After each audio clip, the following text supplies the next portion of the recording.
You can order the turn signal switch used in the video on the CarParts.com website through the link in the description.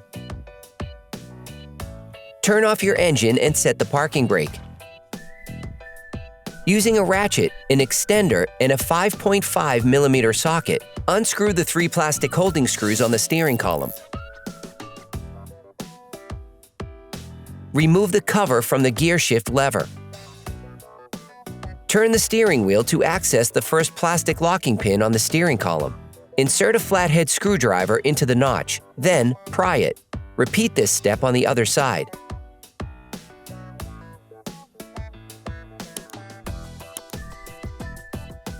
Then, lower the steering wheel so that the top plastic can be removed.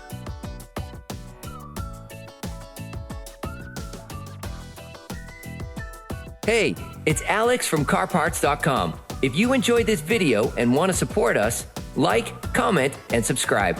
Okay, back to work. Then lift the steering wheel back up. Remove the key to make it easier to remove the bottom plastic.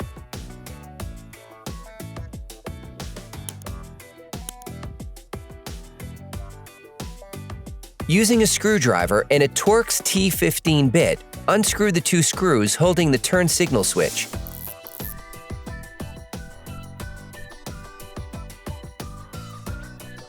Remove it from its housing, then disconnect the electrical connector by pressing the plastic tab.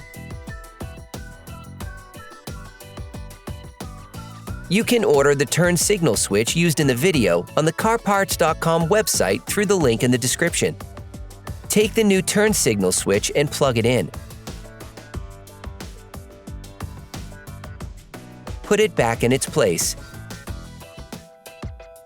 Then screw the 2 retaining screws back in.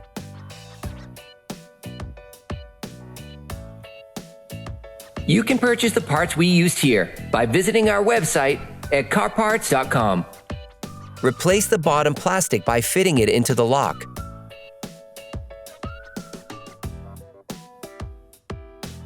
Lower the steering wheel and snap the top plastic onto the left side.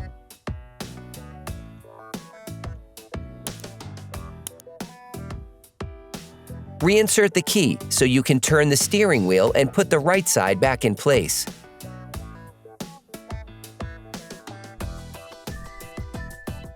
Put the cover back on the gear shift lever.